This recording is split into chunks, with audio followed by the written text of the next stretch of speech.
수많은 일들이 있었지만 제일 분한 거, 지금도 너무너무 분해요. 그게 저는 진짜 분해요. 이것은 공분이기도 하고 사적인 분노기도 한데요.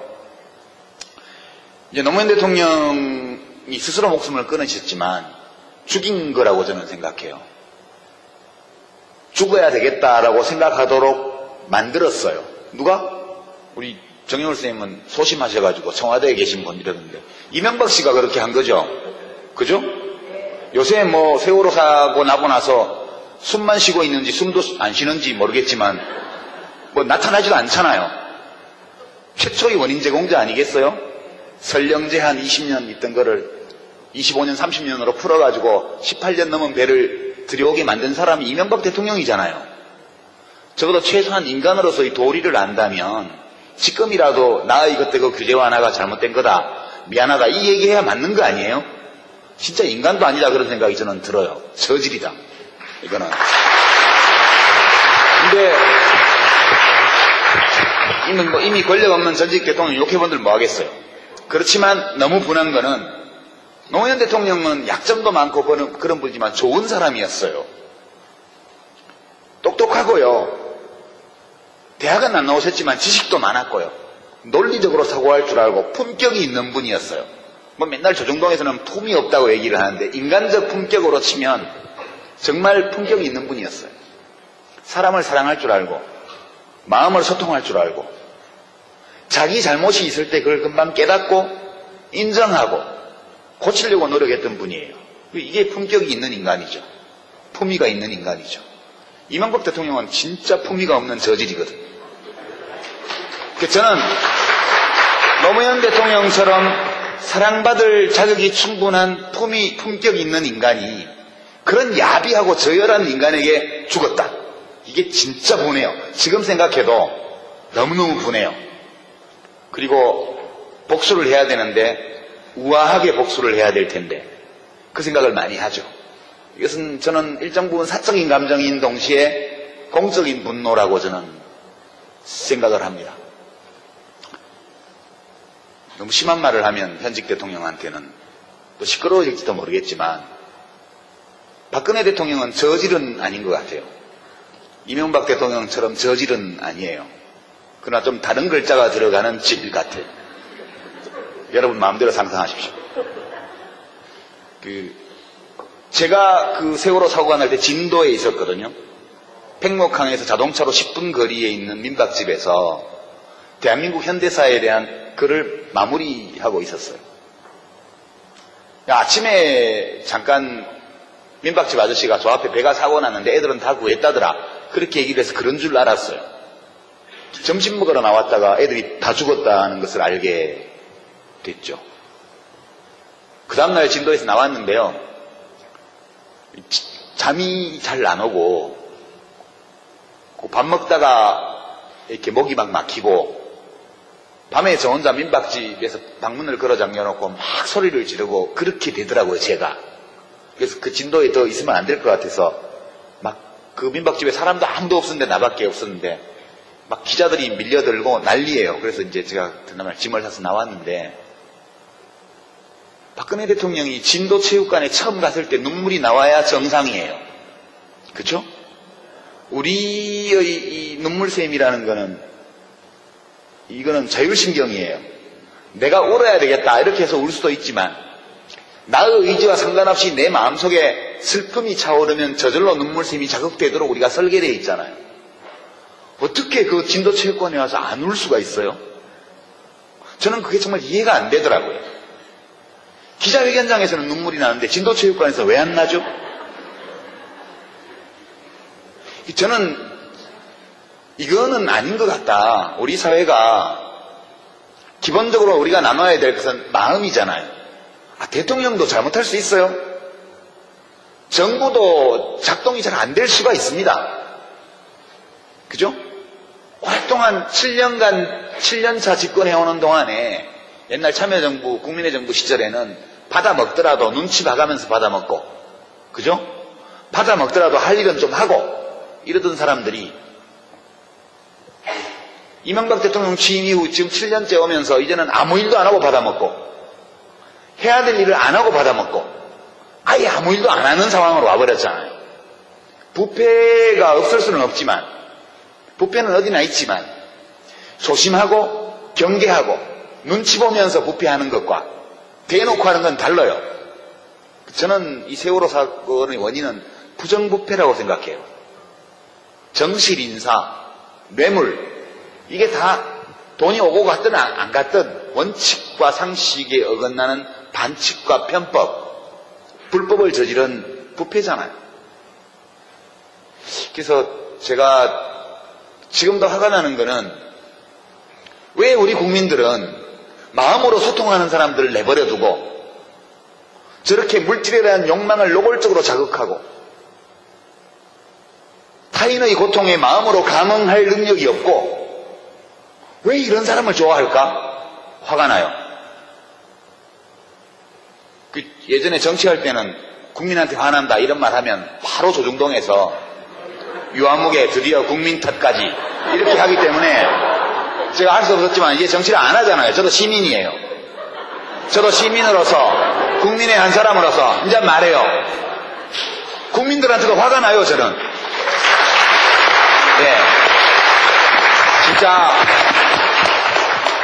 진짜 교감할 줄 아는 수준 있는 인간이 그런 저질에게 죽음을 당하고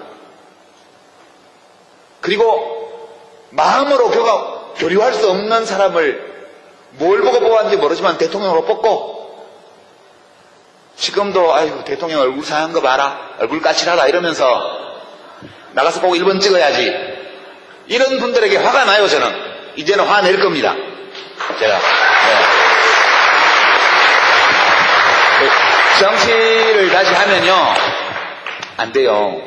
세일즈맨은 고객이 왕이잖아요. 직업 정치는 세일즈하고 거의 비슷합니다. 무조건 수요자에게 맞춰야 돼요. 내가 제품에 하자가 있는 걸 알아도 경쟁사의 제품에 하자가 있고 내 제품에 하자가 있는 걸 알아도 말할 수 없어요. 그 고객이 불합리한 구매 행위를 해도 나는 팔아야 돼요. 이거 이건 전혀 성격이 다른 일인 것 같아요. 저는 고객들을 앞으로도 상대하는데요. 제 물건 팔려고 상대하는 게 아니고 물건 똑바로 사라고 이야기하는 그런 일을 하고 싶어요. 저보고 돌아오라고 하지 마시기 바랍니다. 네, 질문지들을 좀 주셨는데요. 그 중에 한 3분 정도가 거의 똑같은 질문을 주셔서 이건 해소가 됐습니다.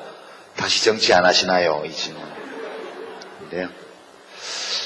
실제로 노 대통령께서 돌아가시기 얼마 전에 제가 마지막 뵈었을 때 4월 20일인데요.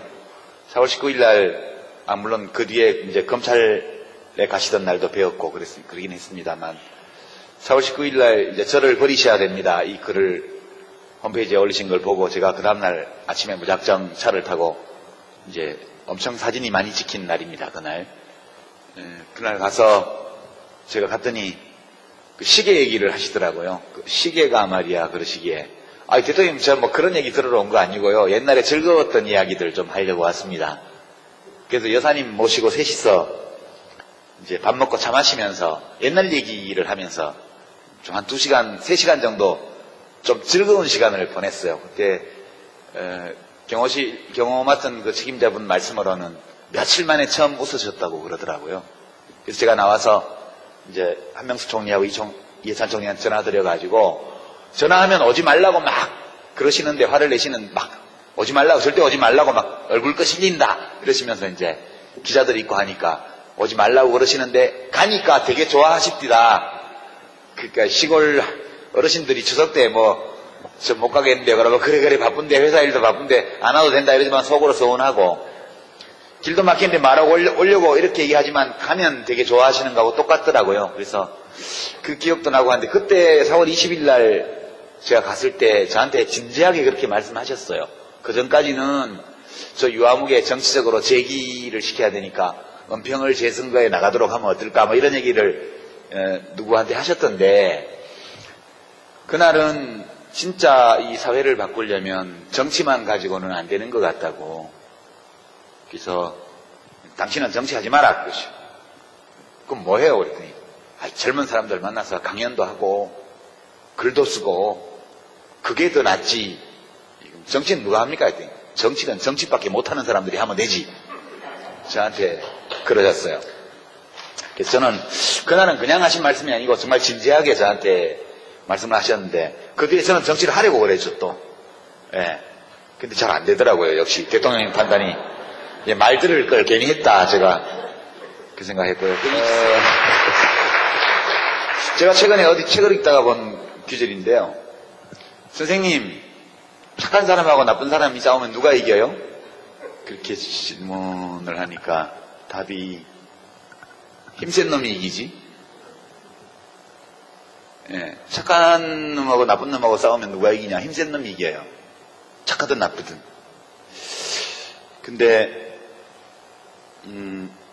노래통령께서 이제 봉화마을 사시면서 마지막에 남기신 말씀들이나 글들이 나중에 진보의 미래라는 책으로 이제 나왔죠. 거기 보면 그 버스 이야기가 나오죠. 이제 부산에서 진영 가는 버스인데 중간에 어디 섰어요. 버스가 복잡해요. 그러니까 이제 사람들이 야 운전사 양반 그만 태워서 비잡다 이제 경상도 말로 비잡다 그만 태워서 이러면 이거 보수예요. 안으로 좀 들어가 봅시다. 같이 타고 가게. 이렇게 말하면 이게 진보래요. 그게 이제 노무현 대통령의 보수 진보 분류법이었어요. 이제 그분은 무슨 복잡한 문제든 이렇게 쉽게 바꿔내는 능력이 있는 분이셨어요. 그러니까 언어 감각이 거의 마술사의 수준에 있으신 분이세요. 그런 점에서는. 그러니까 비잡다 그만 태워라 이렇게 얘기하는 건 보수고 좀 안으로 좀 들어갑시다. 같이 타고 가게. 이렇게 말하면 진보라는 거죠. 그 차이가 뭘까요? 저는 그것이 타인의 고통, 타인의 아픔, 다른 사람의 소망에 감응하는 능력의 차이라고 봐요. 그 감응 능력이 적은 사람이 보수가 돼요. 그 감응을 잘하는 사람이 진보적이에요. 그러니까 보수 진보는 무슨 노동자 계급이라서 진보가 되는 게 아니에요. 제 생각에는. 노동자 계급에 속해도 타인의 고통에 감응할지 모르면 자기 임금 올리는 데만 관심이 있는 거예요.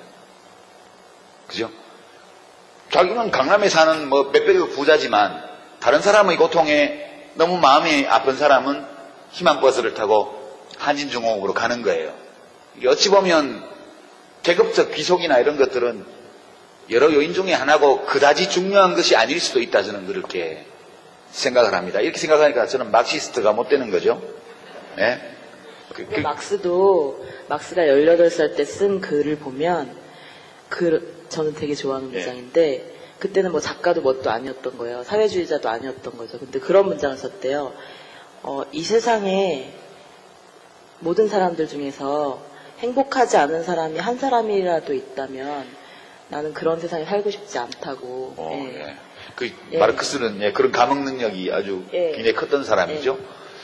제가 세월호 사고가 나고 나서 국민 미개 국민 이런 얘기 돌고 대통령이 죽였냐 왜 대통령 보고 그냐 유족이 무슨 벼슬이냐 이런 말들이 주로 새누리당 주변에서 많이 나오는 건 아시죠? 예. 그러니까 저게 뭐냐 이래서 이제 어떤 분이 평하기를 이 싸움은 진보와 보수의 싸움이 아니고 인간 대 짐승의 싸움이다. 그렇게 얘기하는 걸 제가 어디서 봤는데요. 짐승은 좀 과장된 거죠. 그러니까 이제 정확하게 표현하면 타인의 고통에 감응할 줄 아는 인간과 타인의 고통에 감응하는 능력이 극히 약하거나 그런 능력이 없는 전문용어로 따옴표 치고 사이코패스 혹은 소시오패스와의 싸움이라는 거예요. 그러니까 이 타인의 고통에 감응하는 능력이 전적으로 결여되고 공격적 성향이 있으면 이 연쇄살인범이 되잖아요. 그런 분들 중에서 나오잖아요. 연쇄살인범이. 그러니까 저는 그렇게 생각해요. 지금 이 질문 주신 분이 무엇 때문에 고민하시는지 알겠는데 사회를 바꾸는 힘은 악해져서 나오는 게 아니에요. 악하면 사회를 못 바꿔요. 그리고 악해져야 힘을 키울 수 있는 것도 아니라고 봐요. 진짜 큰 힘, 우리 대한민국을 이만큼의 민주주의라도 이루어지는 나라로 만든 힘이라는 것은 그 자체로서는 작지만 약하지만 선한 마음들이 수백만 수천만이 모여서 이 변화를 만들어낸 거기 때문에요. 우리는 착한 가운데 힘이 세져야 된다. 저는 그렇게 생각을 합니다.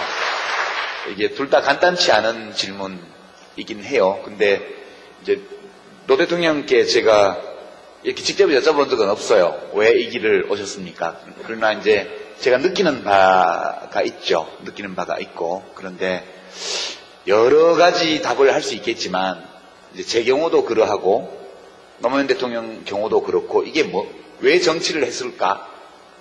왜 대통령이 되려고 하셨을까? 왜 그런 방식으로 대통령직을 수행하셨을까? 그리고 왜 그런 식으로 떠나셨을까? 이 전체를 생각해 보면 노무현 대통령은 자기 자신을 굉장히 적극적으로 표현하고 사신 분이라는 생각이 들어요.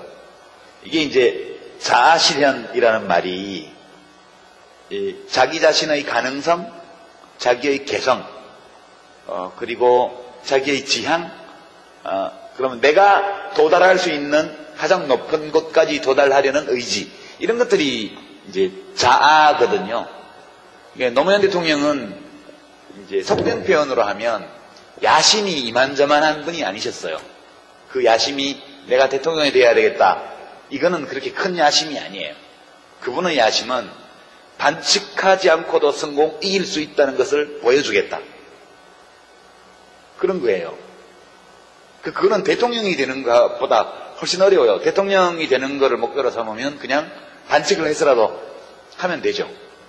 그렇지만 대통령이 되는 것이 목표가 아니고 반칙하지 않고도 이길 수 있다는 증거가 되고 싶다. 이렇게 되면 이 야심은 정말 대단한 거거든요. 그래서 저는 이제 노 대통령이 야심이 굉장히 큰 분이었다. 그리고 그런 큰 야심을 내면에 가지고 있는 그분의 그분의 인격적 자아라는 것은 굉장히 독특한 면이 있었던 것이고, 그 점이 보통의 우리들과 좀 다른 점이 아니었을까, 그렇게 생각하고, 닮고 싶어도 닮으려고 노력은 할 수 있는데 꼭 닮기는 어려운 분인 것 같다, 이분은. 네, 그런 생각이에요. 그리고 이 목표는 사실 꼭 대통령이 됨으로써만 이룰 수 있는 것은 아니고, 우리가 일하고 있는 모든 공간에서 정직하게 반칙하지 않고 살아도 성공할 수 있다는 걸 보여줄 수 있는 방법은 참 다양하게 많은 것 같아요. 그래서 저는 우리가 대통령과 비슷한 야망을 품어도 되지 않나? 그런 생각도 한편으로 하고요. 제가 정치를 한 거는 사실은 이제 저는 경상도 출신이고 서울대를 나왔고, 그런데 그게 다 싫어요, 문화적으로. 옛날에 프랑스 대혁명기 미국 독립전쟁 때 라파에트라는 프랑스 귀족이 있었는데, 그 사람은 미국까지 배 타고 건너와가지고 독립전쟁 하는데 미국 편을 들고 그랬죠. 근데 라파에트가 왜 미국 독립전쟁에 가담했을까? 이제 이거에 대해서 여러 가지 분석이 있는데, 어떤 학자가 분석하기로는 그 당시 유행하던 춤을 출 줄 몰라서, 그러니까 귀부인들이 살롱에 왔다 갔다 하면서 노는 게 체질에 안 맞아서 이제 전쟁터로 갔다는 거죠. 그런 면이 좀 있는 것 같아요. 저는 사실 너무 화가 나서 그때 정치를 했고요. 솔직히 노무현 후보 시절에 그렇게 사람들이 가볍게 여기고 업신여기고 이렇게 하는 걸 보면서 진짜 분통이 터져가지고 했고요. 저는 그분을 꽤 오랫동안 알아왔지만, 제가 서울대를 비롯한 이른바 명문대 운동권에서 직접 겪어보았던 그 어떤 분들보다 뛰어난 분이셨어요. 저는 능력 있는 사람을 좋아해요. 제가 사실 특성이 똑똑한 사람 좋아하고요, 능력이 있는 사람을 좋아하고, 의지가 강한 사람 좋아하고, 걸출한 어떤 사람을 흠모하는 경향이 저한테 있어요.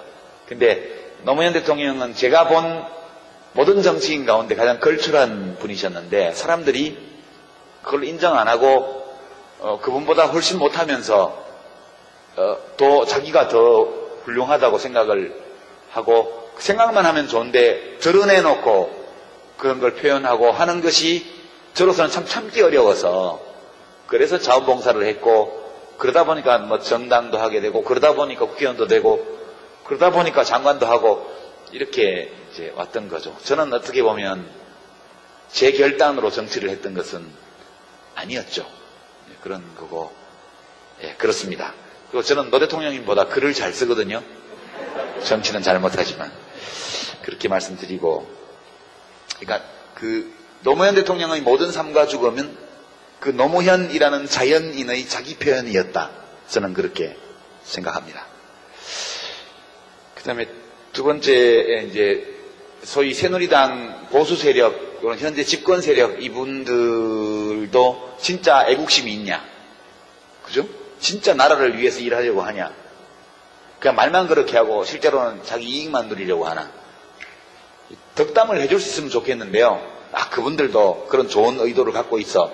이렇게 말씀해 드릴 수 있으면 참 좋겠는데, 제가 겪어본 바로는 도저히 양심상 그렇게 말 못하겠습니다. 옛날 정치할 때 같으면 그렇게 말할 거예요. 저도 점수를 따야 되기 때문에. 근데 솔직히 제가 국회 안에서 안팎에서 겪어본 걸로는 악한 점이 있어요. 악한 점이. 근데 이 악한 점이 원래부터 타고난 어떤 사악함을 내면에 갖고 있다기보다는 그냥 생각이 없는 거예요. 이게 한나 아렌트가 이야기한 악의 평범성 또는 비속성이라는 건데요. 세월호 희생자의 유가족 입장에 서보지 않기 때문에 미개국민 발언이 나오는 거거든요.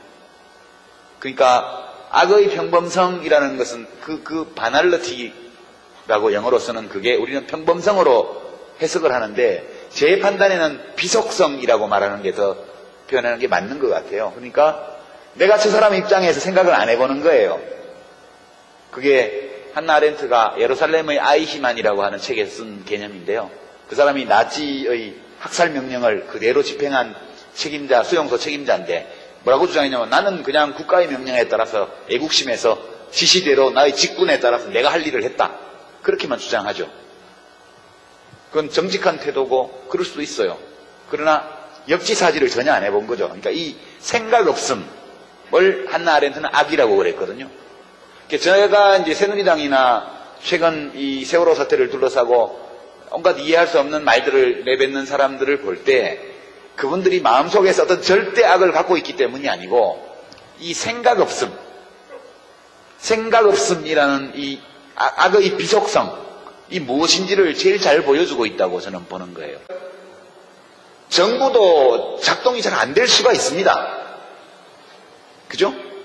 활동한 7년차 집권해오는 동안에 옛날 참여정부, 국민의 정부 시절에는 받아먹더라도 눈치 봐가면서 받아먹고, 그죠? 받아먹더라도 할 일은 좀 하고 이러던 사람들이 이명박 대통령 취임 이후 지금 7년째 오면서 이제는 아무 일도 안 하고 받아먹고, 해야 될 일을 안 하고 받아먹고, 아예 아무 일도 안 하는 상황으로 와버렸잖아요. 부패가 없을 수는 없지만, 부패는 어디나 있지만 조심하고 경계하고 눈치 보면서 부패하는 것과 대놓고 하는 건 달라요. 저는 이 세월호 사건의 원인은 부정부패라고 생각해요. 정실 인사, 뇌물, 이게 다 돈이 오고 갔든 안 갔든 원칙과 상식에 어긋나는 반칙과 편법, 불법을 저지른 부패잖아요. 그래서 제가 지금도 화가 나는 거는, 왜 우리 국민들은 마음으로 소통하는 사람들을 내버려두고 저렇게 물질에 대한 욕망을 노골적으로 자극하고 타인의 고통에 마음으로 감응할 능력이 없고 왜 이런 사람을 좋아할까? 화가 나요. 예전에 정치할 때는 수많은 일들이 있었지만 제일 분한 거, 지금도 너무너무 분해요. 그게 저는 진짜 분해요. 이것은 공분이기도 하고 사적인 분노기도 한데요. 이제 노무현 대통령이 스스로 목숨을 끊으셨지만 죽인 거라고 저는 생각해요. 죽어야 되겠다라고 생각하도록 만들었어요. 누가? 우리 정영월 선생님은 소심하셔가지고 청와대에 계신 분이라던데, 이명박 씨가 그렇게 한 거죠. 그죠? 요새 뭐 세월호 사고 나고 나서 숨만 쉬고 있는지 숨도 안 쉬는지 모르겠지만 뭐 나타나지도 않잖아요. 최초의 원인 제공자 아니겠어요? 설령제 한 20년 있던 거를 25년, 30년으로 풀어가지고 18년 넘은 배를 들여오게 만든 사람이 이명박 대통령이잖아요. 적어도 최소한 인간으로서의 도리를 안다면 지금이라도 나의 그때 그 규제 완화가 잘못된 거다, 미안하다, 이 얘기해야 맞는 거 아니에요? 진짜 인간도 아니다 그런 생각이 저는 들어요. 저질이다 이거는. 근데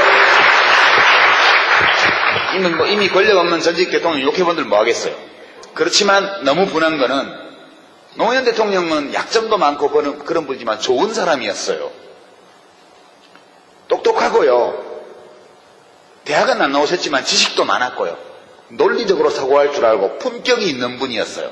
뭐 맨날 조중동에서는 품이 없다고 얘기를 국민한테 화난다 이런 말 하면 바로 조중동에서 유아무개 드디어 국민 탓까지 이렇게 하기 때문에 제가 할 수 없었지만 이제 정치를 안 하잖아요. 저도 시민이에요. 저도 시민으로서 국민의 한 사람으로서 이제 말해요.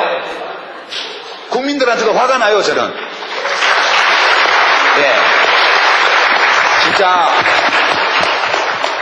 진짜 교감할 줄 아는 수준 있는 인간이 그런 저질에게 죽음을 당하고 그리고 마음으로 교류할 수 없는 사람을 뭘 보고 뽑았는지 모르지만 대통령으로 뽑고 지금도 아이고 대통령 얼굴 상한 거 봐라, 얼굴 까칠하다 이러면서 나가서 꼭 1번 찍어야지, 이런 분들에게 화가 나요. 저는 이제는 화낼 겁니다. 제가 정치를 다시 하면요 안 돼요. 세일즈맨은 고객이 왕이잖아요. 직업 정치는 세일즈하고 거의 비슷합니다. 무조건 수요자에게 맞춰야 돼요. 내가 제품에 하자가 있는 걸 알아도, 경쟁사의 제품에 하자가 있고 내 제품에 하자가 있는 걸 알아도 말할 수 없어요. 그 고객이 불합리한 구매 행위를 해도 나는 팔아야 돼요. 이거 하는 잠깐 민박집 아저씨가 저 앞에 배가 사고 났는데 애들은 다 구했다더라 그렇게 얘기를 해서 그런 줄 알았어요. 점심 먹으러 나왔다가 애들이 다 죽었다는 것을 알게 됐죠. 그 다음날 진도에서 나왔는데요, 잠이 잘 안 오고 밥 먹다가 이렇게 목이 막 막히고 밤에 저 혼자 민박집에서 방문을 걸어 잠겨놓고 막 소리를 지르고 그렇게 되더라고요. 제가 그래서 그 진도에 더 있으면 안 될 것 같아서 막 그 민박집에 사람도 아무도 없었는데 나밖에 없었는데 막 기자들이 밀려들고 난리예요. 그래서 이제 제가 그날 짐을 사서 나왔는데 박근혜 대통령이 진도체육관에 처음 갔을 때 눈물이 나와야 정상이에요. 그렇죠? 우리의 이 눈물샘이라는 거는 이거는 자율신경이에요. 내가 울어야 되겠다 이렇게 해서 울 수도 있지만 나의 의지와 상관없이 내 마음속에 슬픔이 차오르면 저절로 눈물샘이 자극되도록 우리가 설계되어 있잖아요. 어떻게 그 진도체육관에 와서 안 울 수가 있어요? 저는 그게 정말 이해가 안 되더라고요. 기자회견장에서는 눈물이 나는데 진도체육관에서 왜 안 나죠? 저는 이거는 아닌 것 같다. 우리 사회가 기본적으로 우리가 나눠야 될 것은 마음이잖아요. 대통령도 잘못할 수 있어요. 근데 인간적 품격으로 치면 정말 품격이 있는 분이었어요. 사람을 사랑할 줄 알고 마음을 소통할 줄 알고 자기 잘못이 있을 때 그걸 금방 깨닫고 인정하고 고치려고 노력했던 분이에요. 이게 품격이 있는 인간이죠. 품위가 있는 인간이죠. 이명박 대통령은 진짜 품위가 없는 저질이거든요. 저는 노무현 대통령처럼 사랑받을 자격이 충분한 품격이 있는 인간이 그런 야비하고 저열한 인간에게 죽었다. 이게 진짜 분해요. 지금 생각해도 너무너무 분해요. 그리고 복수를 해야 되는데 우아하게 복수를 해야 될 텐데 그 생각을 많이 하죠. 이것은 저는 일정 부분 사적인 감정인 동시에 공적인 분노라고 저는 생각을 합니다. 너무 심한 말을 하면 현직 대통령한테는 또 시끄러워질지도 모르겠지만 박근혜 대통령은 저질은 아닌 것 같아요. 이명박 대통령처럼 저질은 아니에요. 그러나 좀 다른 글자가 들어가는 질 같아요. 여러분 마음대로 상상하십시오. 제가 그 세월호 사고가 날 때 진도에 있었거든요. 백록항에서 자동차로 10분 거리에 있는 민박집에서 대한민국 현대사에 대한 글을 마무리하고 있었어요. 아침에